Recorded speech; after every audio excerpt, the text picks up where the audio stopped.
Jonathan Harker, a young solicitor from England, is assigned to travel to Transylvania to assist a wealthy nobleman, Count Dracula, with the purchase of an estate in London. Before he departs, Harker is excited about the opportunity but nervous about the journey to such a remote region.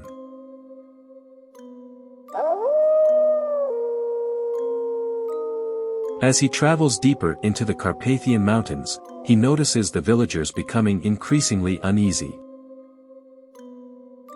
They warn him to stay away from Dracula's castle, giving him charms like garlic and a crucifix for protection.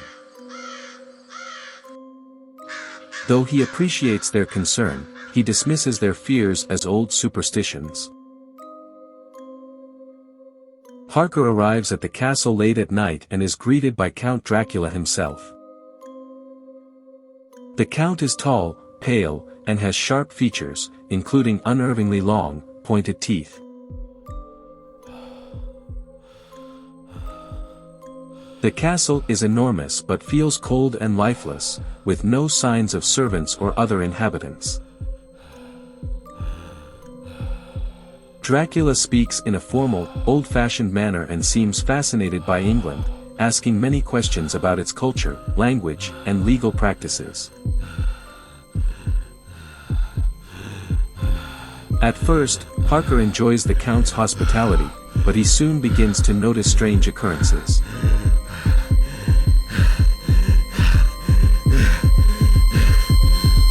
Dracula never eats or drinks with him, avoids mirrors, and is only active at night.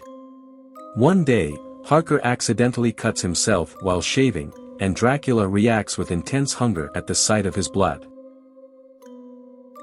This incident unnerves Harker, but he tries to rationalize it. Harker's suspicions deepen when he discovers he is a prisoner in the castle. He tries to explore the place, but many doors are locked. One night, he encounters three beautiful women in one of the rooms. They approach him seductively, and he feels paralyzed, both terrified and drawn to them. Just as one of them leans in to bite his neck, Dracula bursts into the room, furious. He tells the women that Harker belongs to him and promises them another victim later. Harker realizes that Dracula is not human but a vampire, a creature that feeds on the blood of the living.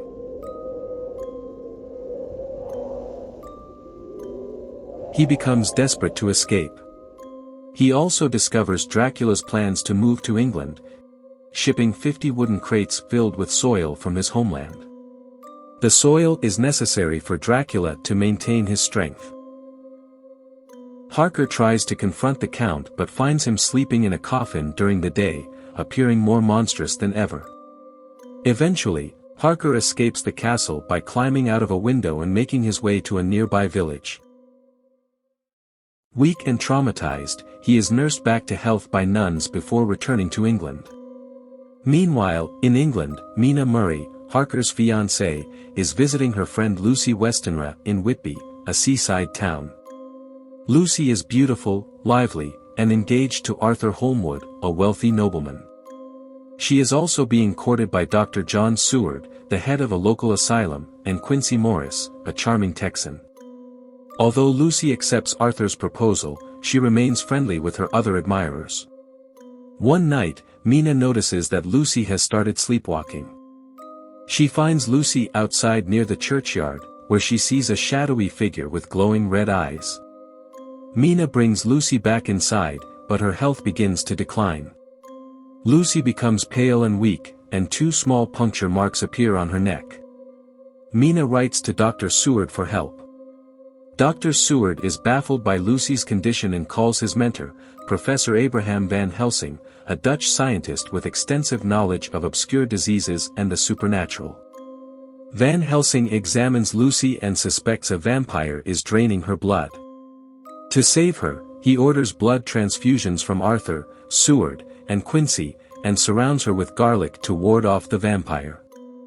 Despite their efforts, Lucy's condition worsens. One night, her mother unknowingly removes the garlic from Lucy's room, leaving her vulnerable. Lucy dies shortly after, but her death is not peaceful. Reports emerge of a mysterious, bluffer lady luring children in the area. Van Helsing deduces that Lucy has become a vampire. He leads Arthur, Seward, and Quincy to her tomb, where they find her body unnaturally preserved. They confront the vampiric Lucy and destroy her by driving a stake through her heart, decapitating her, and placing garlic in her mouth. This act frees her soul. Around the same time, Dracula arrives in England aboard a ship called the Demeter. The ship is discovered adrift, its crew missing. The captain's log describes strange occurrences during the voyage, with crew members disappearing one by one. When the ship docks, a large black dog is seen leaping ashore, Dracula in his transformed state. Dracula begins preying on Mina, visiting her at night and draining her blood.